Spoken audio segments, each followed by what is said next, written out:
good morning. Welcome to another meeting of Blockchain Ireland for March 2021. We hope you're all keeping safe and well at the moment, and we won't talk about that anymore this morning.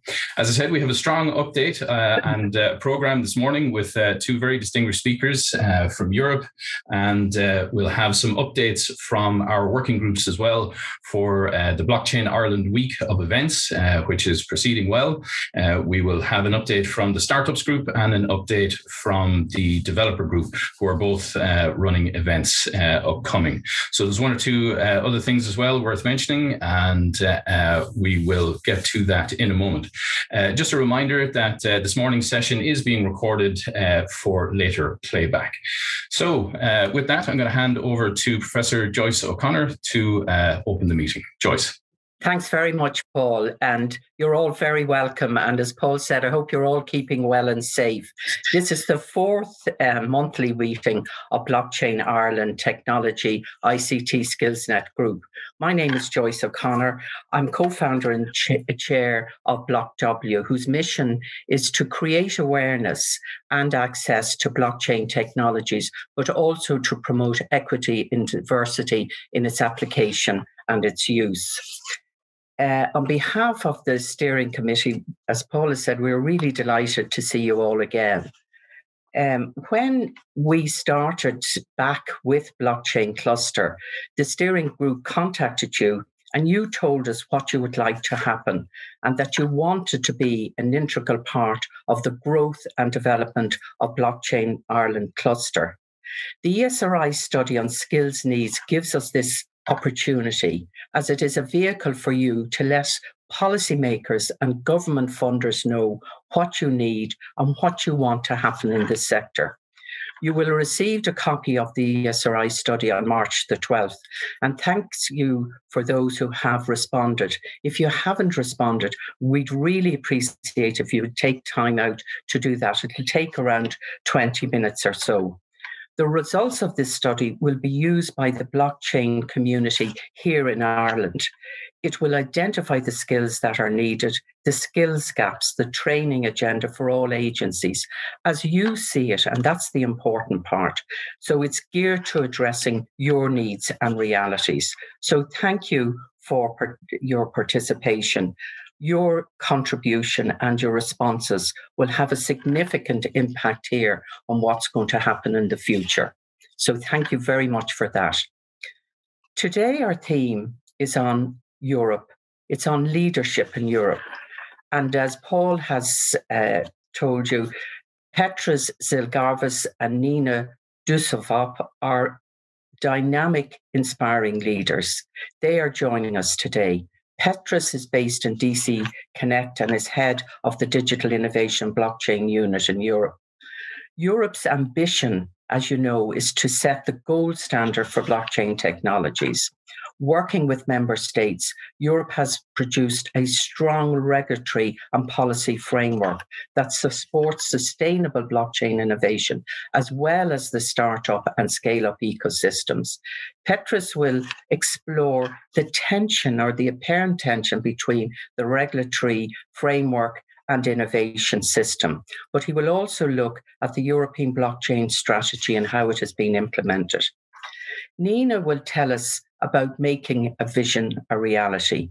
And Nena, I believe, offers, and Slovenia offers Ireland an example of what can be achieved in facilitating technological transformation in government service once a strategy has been agreed and implemented. Nena emphasizes the importance of the European blockchain partnership and working with others as a key factor in their success. So we look forward to their presentations. Over to you, Paul. Thank you, Professor O'Connor. And just to add to that, for anybody who might be joining us for the first time this morning, my name is Paul Hearns. I'm a journalist and commentator. And as a journalist, it is extremely frustrating sometimes to see major studies across Europe or the world that are lacking numbers for Ireland in key areas. So really can't emphasize enough how important it is to get in and fill out that survey, because everybody in the ecosystem benefits from the data that will come from it. So just to take you through our agenda this morning, our first speaker will be Peteris Zilgalvis, who is Head of Unit for Digital Innovation and Blockchain at the European Commission, and Nena, Dokuzov, Head of Project Group for the New Economy and Blockchain Technologies in the Ministry of Economic Development and Technology in Slovenia. So both are hugely relevant and well-known speakers around Europe, and we're very lucky to have speakers of such caliber today. So as Professor O'Connor said, Peteris was going to give us an update on the European Commission's legal and regulatory framework around blockchain and regulation on markets in crypto assets, MiCA, and he will go on from there, as Professor O'Connor said, to explore some of the other issues around some of the tensions around regulation and whatnot. And Nena is an experienced public administrator working across various areas and also with advanced skills in policy analytics, government strategy and planning. And she'll be covering Slovenia's SI Chain project, which is an infrastructure for blockchain for services in the country. Now, this morning, we're encouraging you to ask questions and to get involved. Each speaker will have a short presentation, and then there'll be an opportunity to put questions to them afterwards. So down at the bottom of your screen, you'll see a Q&A button. So please feel free to jump in with questions there. There's also a raise hand function if you wanted to come on mic and address a question to them directly. So please do use either or both of those to get the most from today. And we will be hoping that you'll do so. Now, I'll just ask our producer, Sarah, to load the slides for Peteris, and I'll ask Peteris to come on screen now and to join us for this morning. Welcome, Peteris. Thank you very much. I'm Peteris Zilgalvis, Head of Unit for Digital Innovation and Blockchain in DG Connect in the European Commission, also co-chair of the European Commission's FinTech Task Force. And thank you very much for the invitation to speak today to Blockchain Ireland. As is the case for many events these days, the only bad part is that I'm not able to come to beautiful Ireland, which is definitely one of our member states that's close to my heart and a favorite place to visit. So today I'll be talking about EU blockchain, legislation, startups, infrastructure, and digital innovation. Next slide, please. So you see what we're trying to do, which is exploring, connecting, supporting, implementing. We have a joined up political vision of the EU and the member states, all 27 EU member states, so including Ireland definitely, and Ireland was definitely a prime mover, and Norway and Liechtenstein have signed up to the European Blockchain Partnership. And what does the European Blockchain Partnership do? It exchanges views and best practices on policy and projects in blockchain. But more importantly, it is building a European blockchain services infrastructure, the first cross-border public services infrastructure utilizing blockchain globally, deploying, not piloting, but deploying this year by the end of the year, use cases in self-sovereign identity, audit document publication and authentication, diplomas authentication, and RegTech, regulatory reporting, aiming at areas in value-added tax information sharing between member states and the European Commission, and also customs excise. So very important things always, and also topical these days.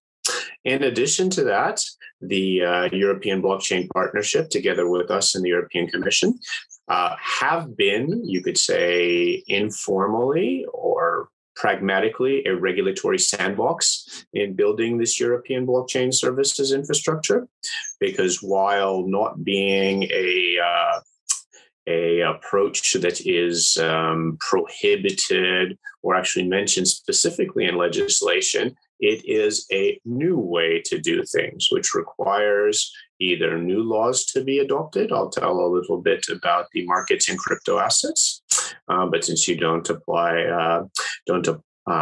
adopt new laws on everything. And also we try to be technologically neutral and only to legislate where there is a very much evident need.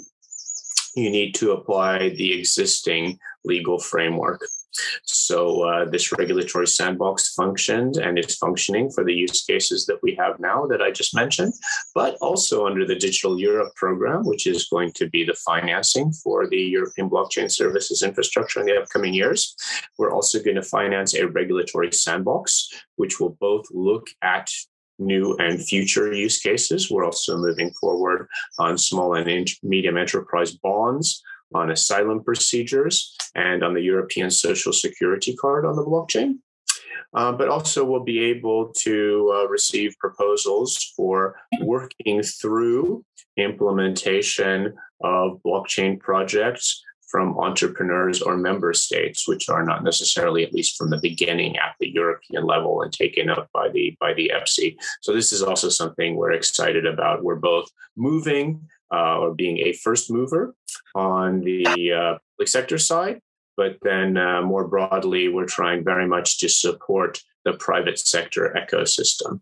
Moving on in this vein, we have a public-private partnership with the International Association of Trusted Blockchain Applications and are co-chairing its governmental advisory board right now, collaborating with countries like Canada, Japan, with institutions like the Federal Reserve in the US, the World Bank, International Monetary Fund, the World Trade Organization, and others, United Nations Framework Convention on Climate Change. Also, then we move into connecting global and European expertise, and this is through the EU Blockchain Observatory and Forum. It's always good to try to look at the glass half full. So an advantage of the Corona time has been that workshops, which were all over Europe, in Brussels and Vienna and other places, now are all open to everyone in the world, though with just the virtual engagement. But it has given us the opportunity, for instance, to have a recent workshop, and I underline you can find all the videos online, to have a recent workshop on central bank digital currencies, where we had the European Central Bank, the Bank of Japan, the Bank of Canada, along with entrepreneurs and European Commission, myself, from all over the world. So this is something you can look at. We also have a lot of publications, in-depth research reports there, which might be interesting for you. Then we're investing in EU research, innovation, and startups. Something that's not the subject of my talk today is also with the signature of Ireland. I can say 25 European countries signed last Friday the EU Startup Nation Standard, which is a standard of excellence to try to improve the ecosystem in every member state and therefore across the whole EU for startups. So this is not just blockchain, this is all startups, which is something that my unit also is responsible for. On the standard side, along with Irish colleagues, we're participating in ISO Technical Committee 307 on blockchain, trying to move forward and making sure that standardization can help reduce barriers to entry. As always, us also working in the European context with ETSI and Sensenelec where appropriate. And then we're promoting an enabling digital single market legal framework, interoperable standards, which I mentioned, and skills development. I'll say a little bit more about the legal framework in an upcoming slide. Next slide, please.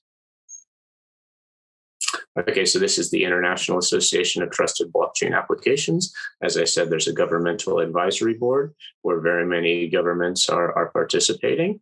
I'm not sure if Ireland has started actively participating, so encourage that participation. It doesn't cost anything. And then stakeholders, companies, other foundations and so on can join the industry stakeholders part themselves. So please contact them if you have interest. It's a global initiative with companies from all over the world. We're very happy to see a new board elected that is moving now into having also North American and Asian representation, because it is a global organization, though its though its headquarters is in Brussels. Okay, so this is the Blockchain Observatory and Forum, which I didn't say. There's a mapping of about 1,000 projects. So if your blockchain project initiative is not on that map, get it there for the visibility if you want to. And then please take a look at the reports, the training. It's all there for you. It's a public resource, and we use it as well as a source of knowledge, but it's open to all the stakeholders and all the governments and anyone in the world. It's an open resource. Next slide, please. Okay, so this is the EU's crypto asset regulation, which has been recently adopted by the European Commission. I'm talking to, I guess, a European and an Irish audience. So most of you know the system, how it works in the EU. But I mean, briefly, the European Commission proposes legislation. The commissioners, our politician, our political leaders adopted, which happened on the 24th of September last year. And now the regulation is being debated and amendments being proposed in the European Parliament, the directly elected representatives, and the Council, the member states, so including Ireland. There's two parts. There's the regulation on markets in crypto assets, which is creating a pan-European regulatory regime for crypto assets and related services.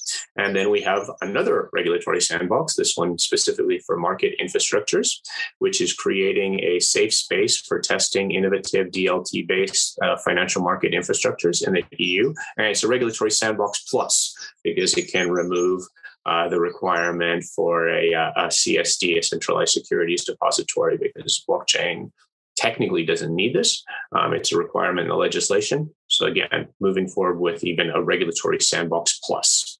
What is MiCA and what is Pilot? They are both regulations, full harmonization across the EU, so the one-stop shop with passporting, balancing consumer protection and market integrity needs with the promotion of innovation. As the risk rises, the requirements rise. Low risk services have a very light set of requirements. A global asset reference token, the global stablecoin, has a more stringent supervision, and at the European level. Passporting principle, which I mentioned, you have your, you don't necessarily need everything licensed. There's things that you just need to, not have objections from a national regulator. And for a ICO under €1 million, you don't even have to submit a white paper. So you can function in the state you're registered in without getting a special license. And then as you go to a more risky or a bigger initiative, you have to submit a white paper and just not have it rejected. Or in other cases, get a e-money license, or in the case of the globally significant stable coins, be in line with those requirements. Or that's probably maybe one globally significant asset reference token right now. The regulatory requirements are proportionate, which I was just saying, with a lighter regime also for utility tokens and for payment tokens. The public consultation was until the 11th of January, 2021. You can find those results. Next slide, please. Okay, now investments. One of the things that I think many of us in Europe have seen for years, so it's not rocket science, but we are convinced and acting on it that we do have a funding gap compared to Silicon Valley in the US and also to China. I mean, I think we can always also be very happy by one of the sources of Ireland has many things to be proud of, but the Coulson brothers, who have gone up to a $95 billion valuation of Stripe. And I saw as well that the Irish entities are also investing in this latest round. So, I mean, this is great. But again, a lot of the financing for the really big scaling up has come in the US compared to Europe.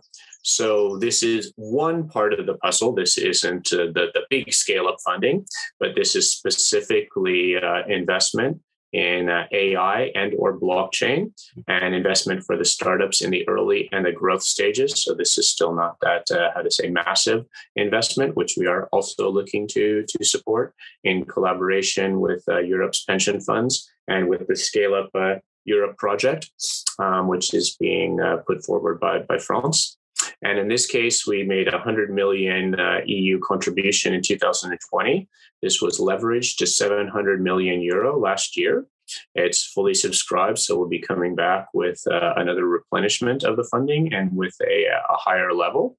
And it's financing a portfolio of innovative AI and blockchain companies, developing a dynamic EU-wide investors community, scaling up the volume of investments, incentivizing further private sector investments, trying to make Europe become more attractive for startups to stay and grow. I mean, we're also obviously proud of the many cases we have of European founders going and doing very well in Silicon Valley. And we also have from the eastern part of the continent, UiPath, robotics startup, which is very highly valued, but that made its scaling up in New York, but most of the engineers are still in Romania.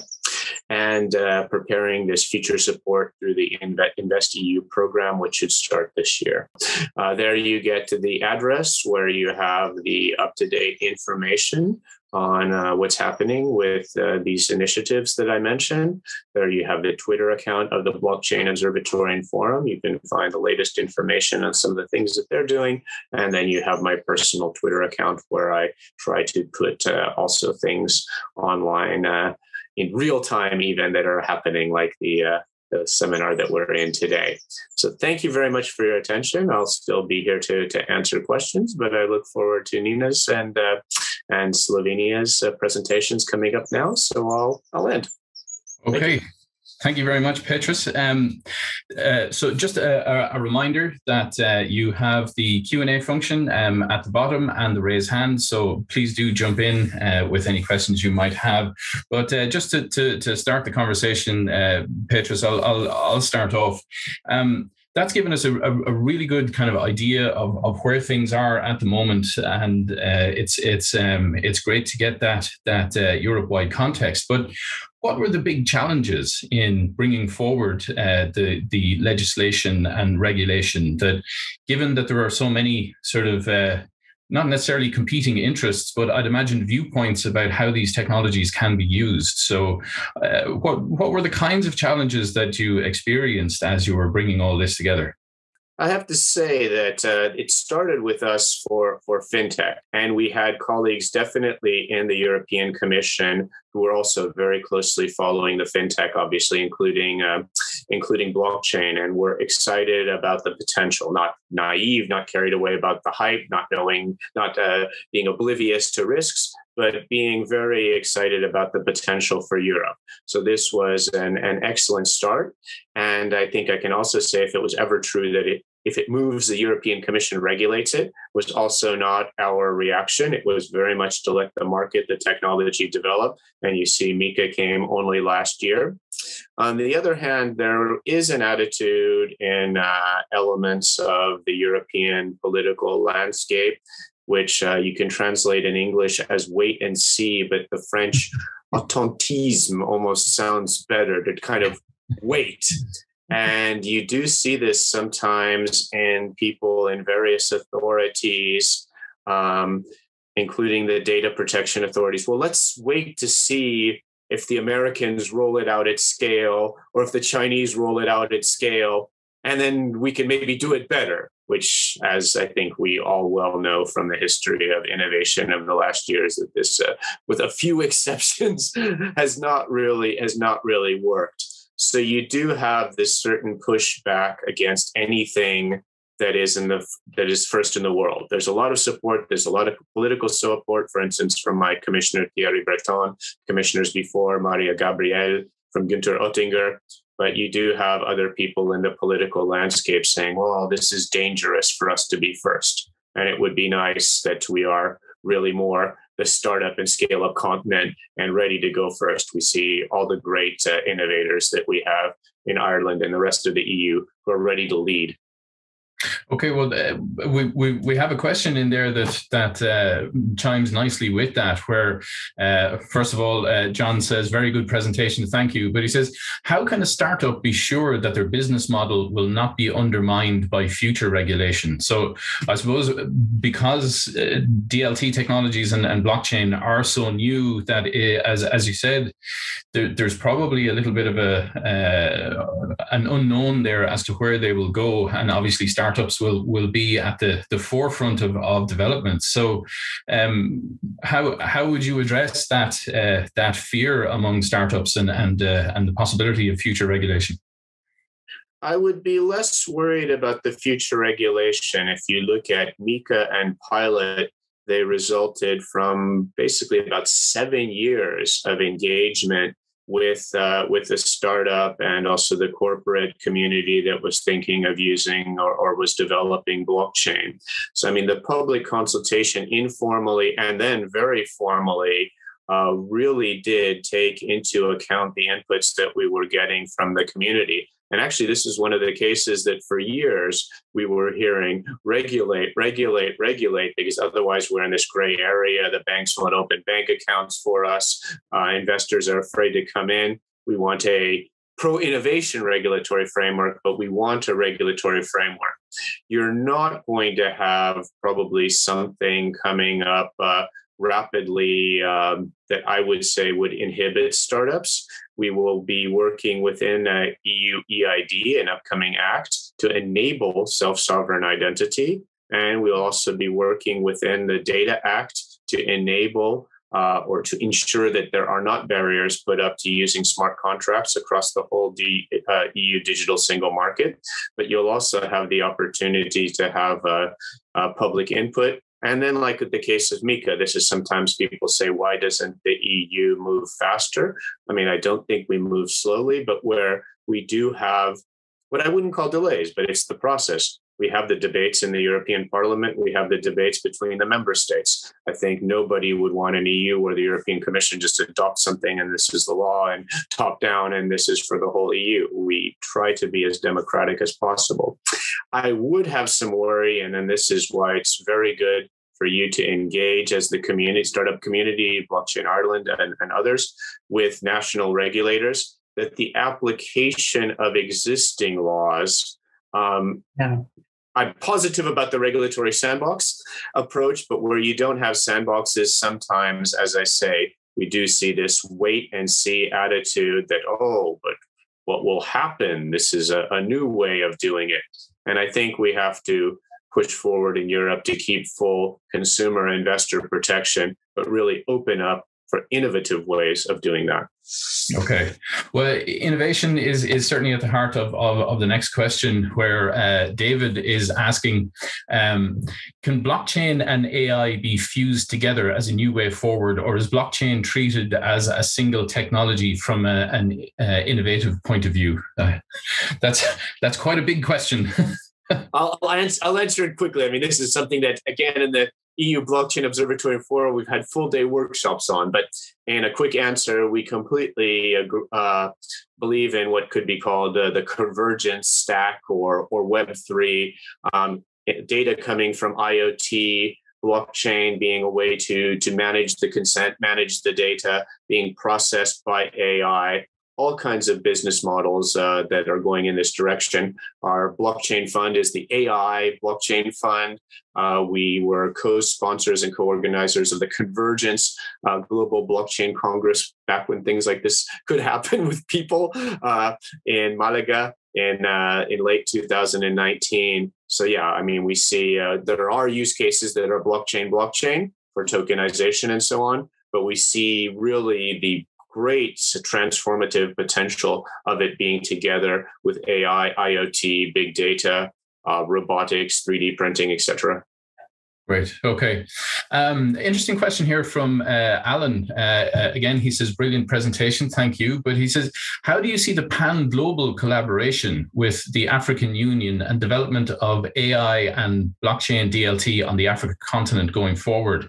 And in similar vein, are there plans and cooperation already in place? So as we've seen, there are kind of geographical centers. So there's the in the east, and obviously in the west, in Silicon Valley, and then European activities as well. So many African countries have leapfrogged in terms of their infrastructure, both in terms of ICT and finance. So there are actually quite innovative things going on there. So are you aware of collaboration and communication there? Yeah, definitely. And I mean, this is on our, not how to say, to-do list, in the sense that we're not doing anything, but to do more on. We have very active collaboration right now with Canada, Australia, and Japan. We have had strong contacts with African blockchain enterprises and associations. We had speakers at this Convergent Global Blockchain Congress and also in the Blockchain Observatory and Forum.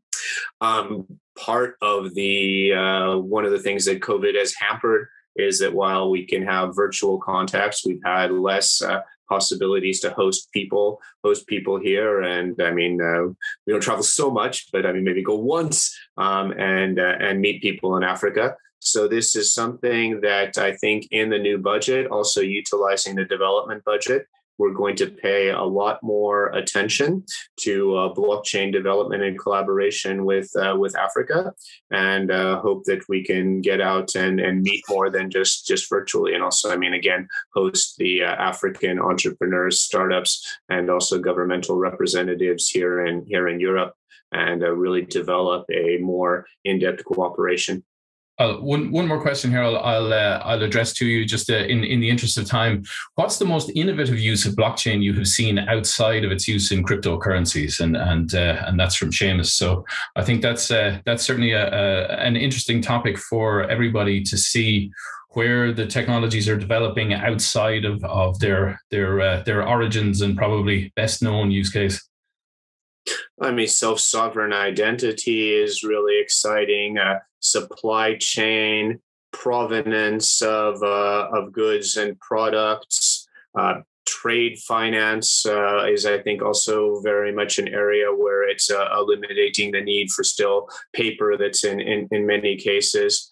I mean, there's really a lot. Climate is something that we're very excited about. We're talking with our colleagues in climate change, especially on quantifying small emissions sources, which is something that has been to a great extent not neglected, but it's been difficult to quantify and follow up on. So we're working both at the international level with colleagues from the Secretariat of the United Nations Framework Convention on Climate Change, as well as within the European Commission.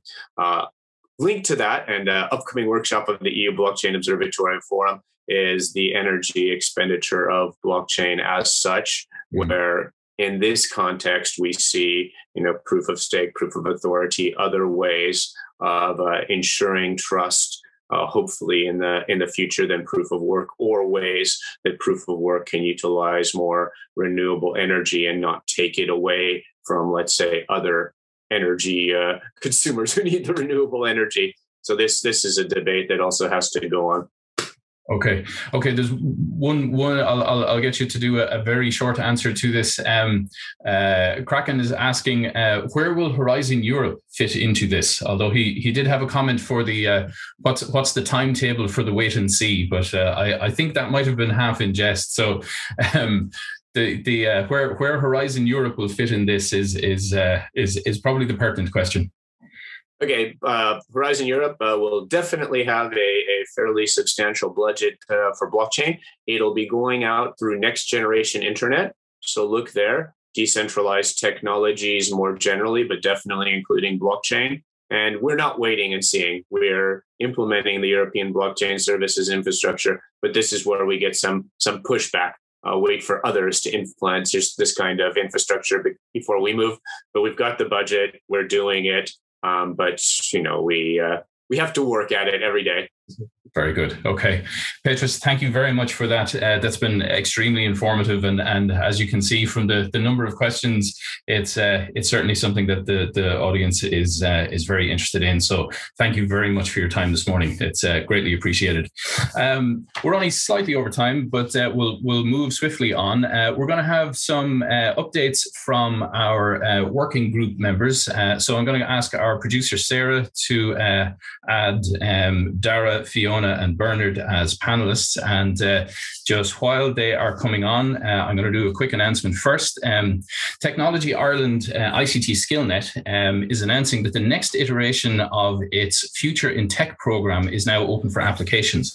The Future in Tech Academy is ideal for any job seeker looking to start a career in tech. It caters for those interested in the areas of cybersecurity, web development, data analytics, networking, tech support, digital marketing, and software development or cloud.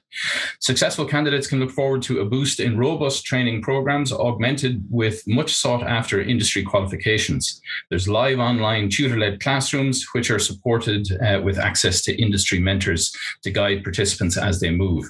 And coupled with this is a personalized career support advisor to assist the candidates in finding jobs that align with their personal goals and values. So if anyone is interested or knows somebody who is currently unemployed or impacted by COVID that might be interested in taking these next steps on the ladder to a career in tech, direct them to the futureintech.ie website. And all those details are on ictskillnet.ie as well. So there's a great section of opportunities there for people who might wish to cross-skill, upskill, or to start an entirely new career. One more mention then, applications are now open for the industry-led Masters in Blockchain, and they will commence in September 2021. Again, there are details on the ICT SkillNet website, so please do take advantage of those. But now we're going to have an update from our working group leads. So we'll have Dara Lawler first for Blockchain Ireland Week. Dara? Good morning, Paul and Joyce and all members. Very briefly, Blockchain Ireland Week is continuing apace. We've got a very exciting programme of speakers lined up, and we look forward to publishing those in the near future. We've been able to reach right across the globe as a consequence of the virtual nature of the programme, and we've got some very interesting speakers and content to deliver. As regards our membership, we are still looking for a couple of volunteers to join us. There's a very big program of speakers, and we would like to try and draft in some additional help to help coordinate on that front. So we're looking for one or two more volunteers. If there's anybody who's interested, it'll be a bit of fun, a great opportunity to mix with some of the great and the good in the blockchain, in the global blockchain community. And we'd be really grateful for some help there. So if there are any volunteers out there, please do come back to us and let us know. In the meantime, we'll be coming back with a more structured update around speakers and themes for the 4 days of the event from the 24th to the 27th of May. Thank you very much, Dara. And now we're going to ask Fiona Delaney to give us an update on the Startups Group and some upcoming events in particular. Fiona. I'm delighted to be here and to announce the series launch today of our Startups Lunchbox webinar series, where so I'm the chair of the Blockchain Ireland Startups Group. We have about 30 members from the startup community here in Ireland, and also from the blockchain and technology, wider technology research sector. And we have put together a series of presentations that are looking at different application domains for blockchain. And we are presenting what's happening in Ireland, what's happening abroad, and having a little research focus as well. So the idea is it's a bit like a salad bar. It's 1 hour at lunch, and we focus on different topics and application domains. So our series launch, because we're the Startups Group, we are supporting food entrepreneurs who are getting back to business now that well, in this case, Lunchbox is a warm meal provider gourmet meals for school children. And now that school is back, they're picking up their business again. So CEO Hanan Swan gave us this lovely image, and we can all be hungry together as we look at it. So these are the next 4 events. Today we're launching with the Trusted Web, Internet versus the individual. A lot of that is focused on this idea of privacy on the connected web. The second event will be tokenization and fundraising for startups. The third event will take place during Blockchain Ireland Week and looks at smart energy and the important aspects of data ownership, access, and accuracy, and in many instances, how that impacts on the innovation sector and startups and how they can connect with that kind of information and deliver services. The fourth event is going to be around decentralized governance and reformatting the public-private interface. And today, at lunchtime today, we have this 3 speakers here: Barry O'Connor, an Irish entrepreneur; Sebastian van der Lands, who's a bit of a European star. WordProof won the European Blockchain for Good Award in the summer, and he's going to talk about timestamping and assuring content on the internet. And our own Grace Walsh, who's a technology researcher, is going to talk about pseudonymity and the digital marketplace. So that's today. You can register still and join the call. Our next one in April will feature Shane Brett, Roderick van der Graaf, Michael O'Sullivan, and will be hosted by Brian Elders from Source Digital. So thanks very much, and hopefully I will see you later today. Thank you, Fiona. Certainly, food and technology is one of my favorite combinations. So you've hit on a winner there. I think there's definitely broad appeal. So thanks very much for that. And I'll call now on Bernard Gahan for an update from the developer group. Bernard. Good morning, everyone, and thanks, Paul. Just a quick update from the Developers Working Group. We launched a series of technical talks in February. So we had our first speaker, Owen Connolly, who gave an excellent talk, doing a live deployment of an Ethereum smart contract. And this week, on March the 21st at 12:30, we have our second talk by Juarez Jr. from Microsoft, who's going to give an overview of how to implement blockchain applications and deploy them to Azure. So this is proving very popular. We've 91 registrants already, and we've 9 slots left. So if you want to take one of the last slots, you can register. If you go to the Blockchain Ireland LinkedIn page, you'll see a post on the 19th of March, and you'll see the link there to register via Eventbrite. And we'll be launching our next talk in April with some details to be announced shortly. And finally, just to remind the audience that if you're interested in delivering a talk of a technical nature to the developer community, on that same post on the 19th of March, you'll see a link to register an interest to deliver a talk to the developer community. So we look forward to hearing from you and also participating in the ongoing series of talks by the Developer Working Group. That's it for now, and look forward to seeing you all soon. Thank you, Bernard. And that's a good reminder of the fact that the LinkedIn group is a really good source of information for the general activities around Blockchain Ireland. And we're expecting a large update to the Blockchain Ireland website as well. So while that's in process, certainly the LinkedIn group is a reliable source of information.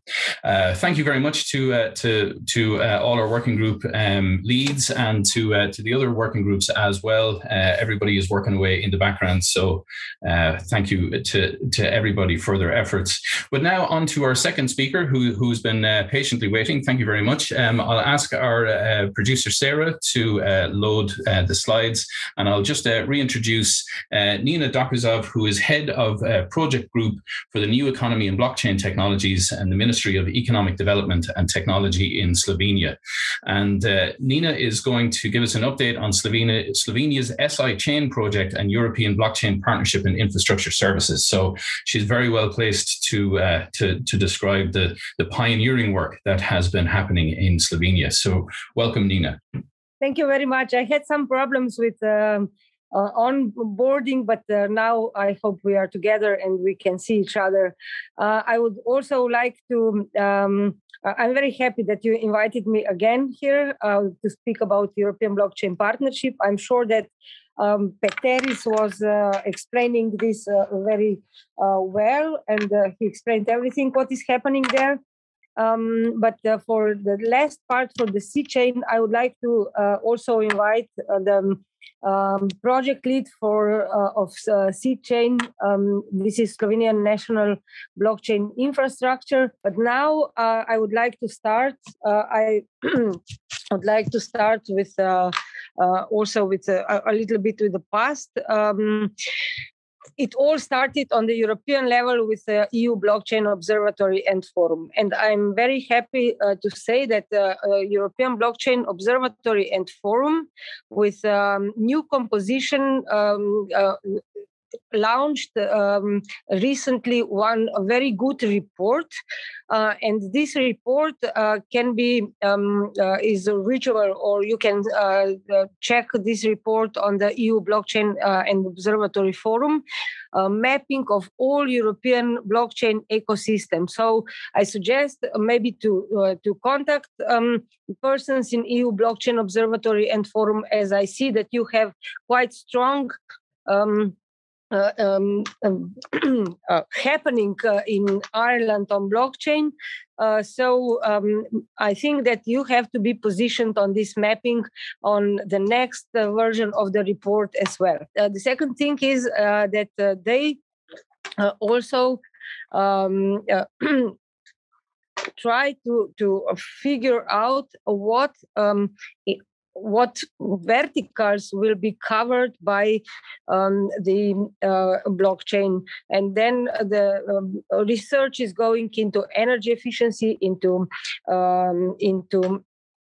other issues, cryptocurrency, and also this digital finance package. So maybe you can find very interesting things within that EU Blockchain and Forum. But to go on, I just wanted to reflect a little bit in the past. 2018, everything started with the signature of the declaration. Now, maybe if I can touch European Blockchain Partnership. European Blockchain Partnership was established in 2018 with that declaration.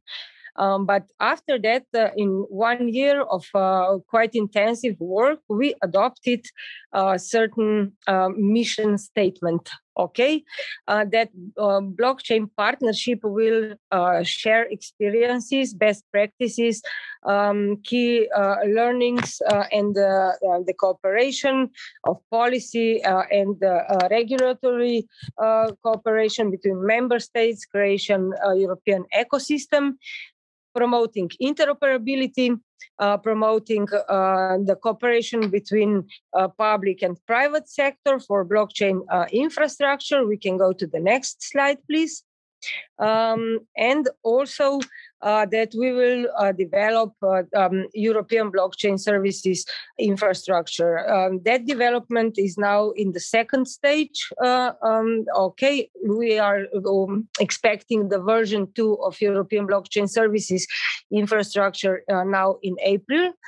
But in 2019, one very important element was added to blockchain partnership, and it was the co-chairmanship with the member state, which has presidency trio.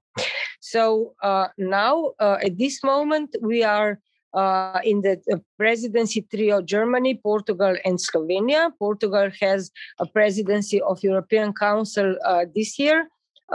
This half year, and for the second half of 2021, Slovenia will take over the presidency of European Council. But in the same time, all three members, national representatives, are co-chairs, and we are closely cooperating with the European Commission. I have to say that this European blockchain partnership is a bit unique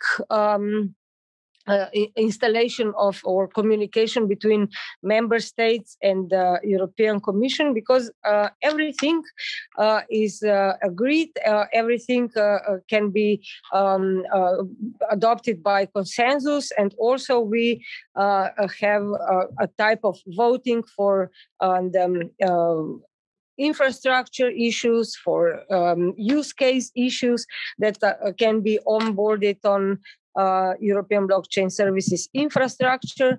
And now if we can go to the next slide. Developments in 2020 were version 1 EBSI, then EBSI nodes open in member states. Here I wanted to comment maybe to connect also with the technical team, with EBSI technical team, to enable the node of EBSI, and also it will be enabled to participate in onboarding of the infrastructures. If you have national, we can arrange that you connect with the SI chain and onboard on EBSI and open of the EBSI call or EBSI node. For the 2021, we have here Digital Europe program. We have a recovery and resilience program. This is very important because under recovery and resilience program, here we have also cross-border projects. So we can cooperate in blockchain in different areas, also in different use cases through that recovery and resilience facility. I'm sure that Peteris was explained to you also about the blockchain strategy. And what we are going to do is that we are going to launch EBP policy group non-paper that will be prepared by co-chairmanship, so by 3 representatives of the countries. Here, if we can go to the next slide. This is the structure of European Blockchain Partnership, EBP. In the policy group, there are representatives of member states. Then we have a technical group. Then we have working groups for each of the use cases. One use case is self-sovereign identity. This is the most advanced in the development.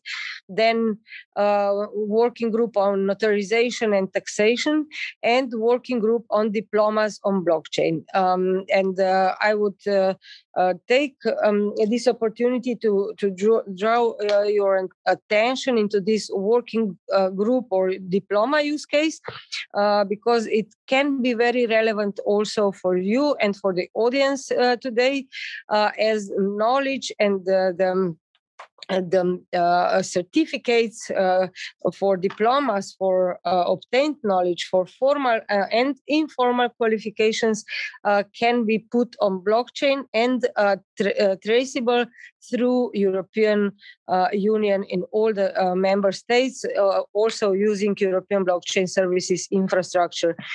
If we can go to the next page. Nodes will be used by centrally, or will be managed by a European Commission, but member states will host nodes. So our first node in our country was opened in the University of Maribor, in the Faculty of Informational Sciences, and now we yesterday received the approval of the project financed by CEF Telecom, that we are going to open the node also on the ministry level. And what I see this is very important step towards the broader usage of blockchain, and towards getting more knowledge on blockchain that we would like to get. And if we go to the next slide, please. So I already mentioned EBSI.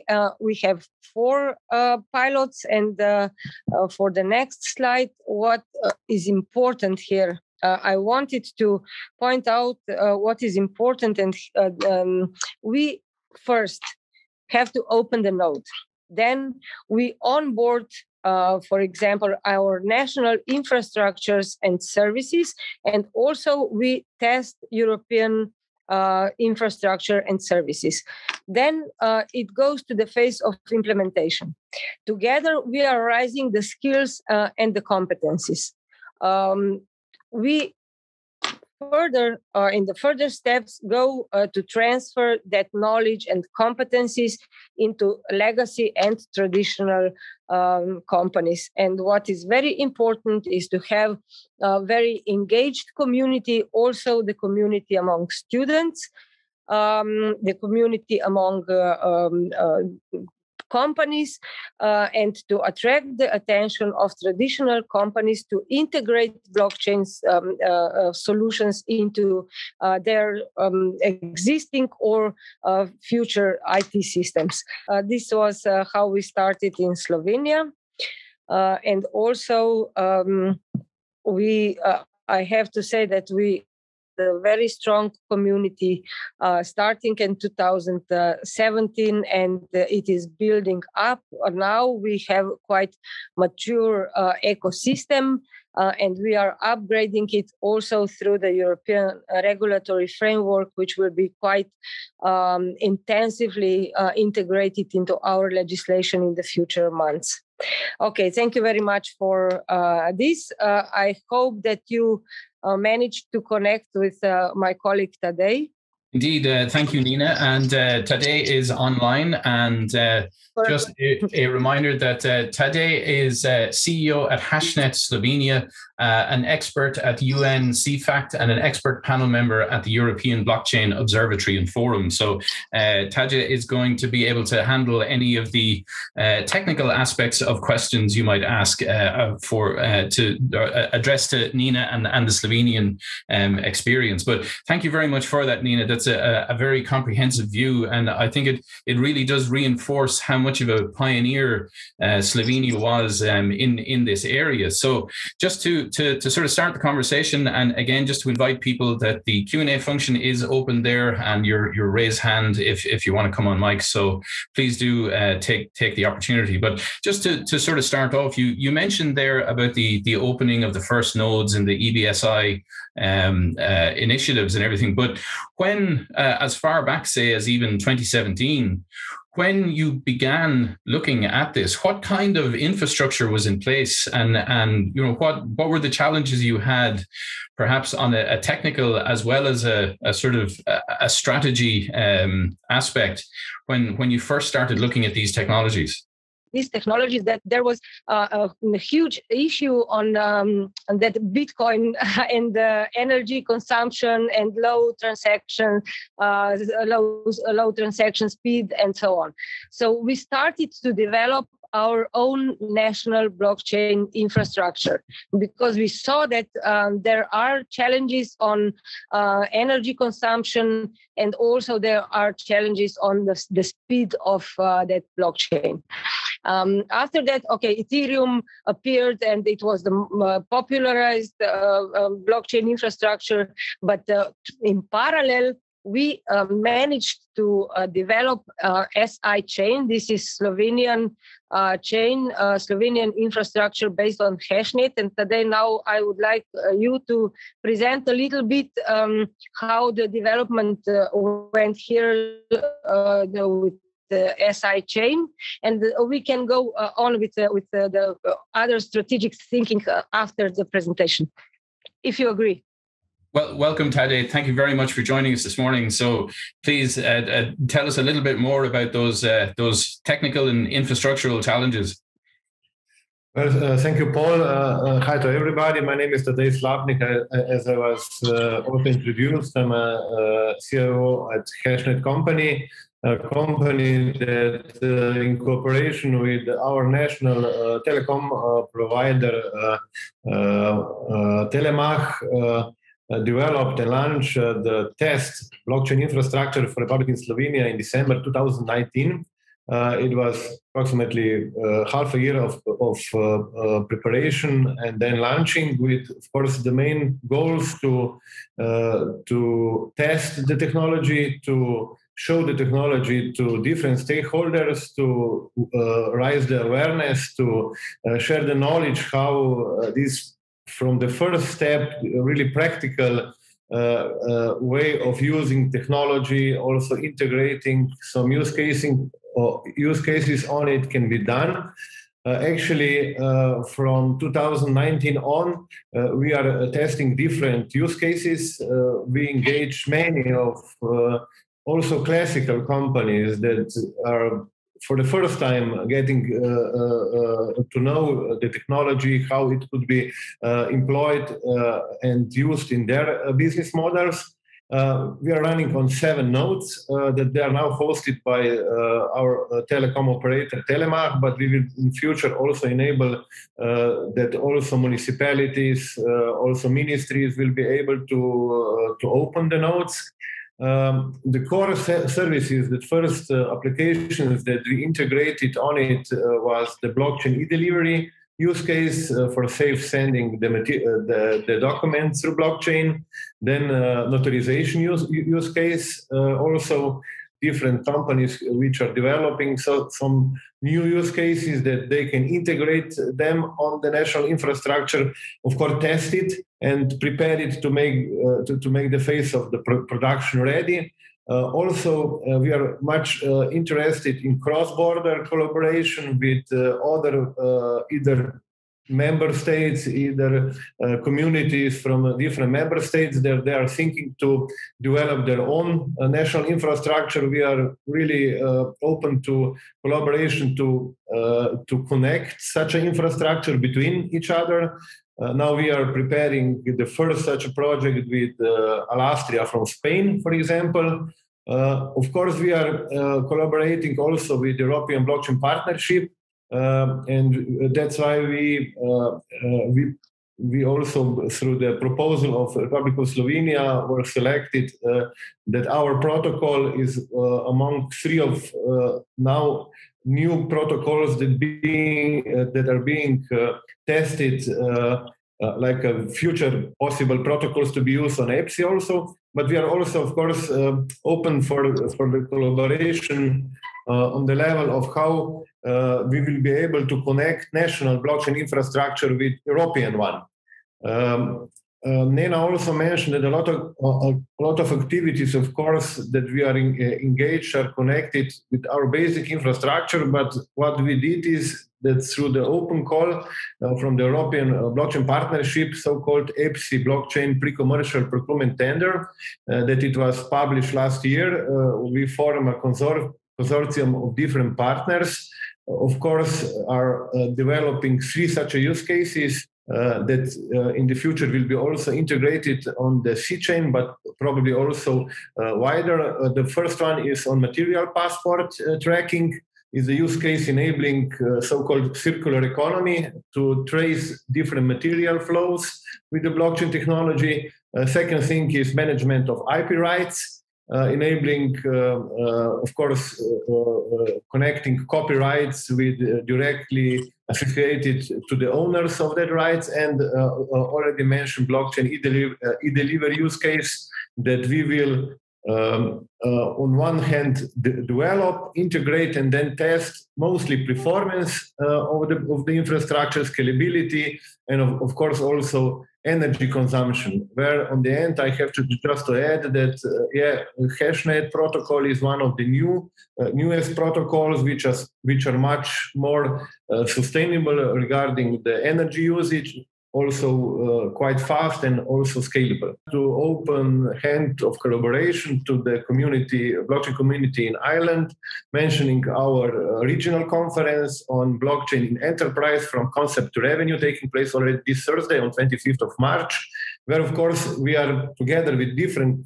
partners from Europe, from the region of Southeastern Europe, are networking on the regional level in order, of course, to connect these possibilities of the blockchain technologies, mostly with the enterprises which are now deciding or getting to know the blockchain technologies and their solutions. Thank you for your attention. Okay, thank you very much for that. Well, we have a question in from Katrina. She's saying that they're working using blockchain in supporting entrepreneurial efforts in Africa and tracking and tracing the use of funds in particular. So we often get challenged on potential energy consumption as we scale. Do you have this challenge, and how do you address it? So you've mentioned already, Taja, that energy consumption was an early concern. So from both of your perspectives, maybe Nena from the policy and strategy side, and Talia from the technical side, how have you addressed that scaling energy challenge? Maybe from that policy side, we were very interested in the development of innovative solutions for that scaling and the technical challenges. So we adopted the action plan and we defined the steps how we are going to approach to develop this infrastructure. Okay? Certainly, Teddy. Yeah.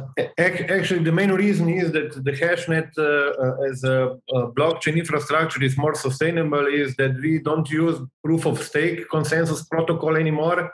We moved with our hashnet protocol into the proof of stake. Actually, for the blockchain for the blockchain infrastructure, we made it a kind of version to proof of authority. That means that all the blocks that they are confirmed, they don't need to be mined, and that's why the energy consumption is really more than 99% less than comparing to the proof of work protocols. But mentioning also the different protocol applied as hashnet, it's also the scalability and the speed. For now, we are testing the smart contracts and use cases in the first layer of the blockchain infrastructure with approximately 50,000 transactions per second. That means that we are, beside being sustainable, are reaching the scalability issue, which is also important when the real use case blockchain application will be used. And yes, we strongly believe that thinking about the development, also the potential that blockchain have in Africa, but also globally, speaking about achieving global sustainable development goals, we strongly believe that the basic technology also and providing the infrastructure should be sustainable as such, not just because of the quite big expenses to be related with the high electric energy consumption, but also sustainability, as we think it's a core issue. And we believe that integrating then concrete solutions, concrete application on such a sustainable infrastructure is the way to go. Very good. Thank you very much. Well, just we're coming up on time now, so I think we will leave it there. So I'd just like to say thank you very much to our speakers this morning, to Peteris, to Nena, and to Tade for joining us. That's given us a very comprehensive view of not just the European picture, but collaborations beyond. So it's great to hear that, and as well as that very positive sustainability aspect in terms of addressing the energy consumption issue. So thank you very much to everybody, and particular thanks to our producer Sarah this morning. There's quite a bit of work to do behind the scenes to bring all of this together. So just a quick reminder from me, just in terms of that future in tech opportunities. So please do direct anybody there that you think may be interested, and also to the Masters in Blockchain, and please do fill out that ESRI survey as well. So with that, I'll just hand back to Professor O'Connor for closing remarks, and thank you very much to everybody for attending. Thanks very much, Paul. I think it was a really excellent and exciting meeting today. Thanks to you, the audience, for your participation and for your questions. And of course, Sarah, I have to thank you for your production. As Paul said, there was a lot of work behind the scenes. But to all our speakers, Peteris, Nena, Tajay, I just want to say that you've created an ambience of excitement about blockchain technology with your offers of collaboration, but showing us both the challenges and opportunities, the pathways ahead and that journey. And I think we're really excited about it here in Blockchain Ireland. We're embarking on a national blockchain strategy with the government. And I think your work and what you're doing, all three of you, will really inform what we're at. So we're really excited about it. I follow with Paul asking you, our audience, to fill in the survey, because fundamental to the development of the industry here is knowing about the skills needs, the skills shortages, and getting funding. And you filling in this questionnaire will mean a lot. If I said it was sent out on the 12th of March, if you haven't got the connection, we'll put it up on our LinkedIn page. And of course, today, we've been invited to lunch. Isn't that great delight with Fiona and her startup group? So remember that at 1 o'clock, and to Bernard on the 31st of March. So the next time we'll see you again for the Blockchain Ireland meeting will be on the 27th of April, where we'll have Michael Young, the founder and CEO of Equidec, and we look forward to seeing you then. But in the meantime, it's hard to believe it's Easter next week. So a very happy Easter to all of you, and keep well, stay safe, and we look forward to seeing you on this 27th. Thanks for watching. You might be interested to know we are now taking expressions of interest for our Masters in Blockchain, which will commence September 2021. Just email your CV to info@ictskillnet.ie.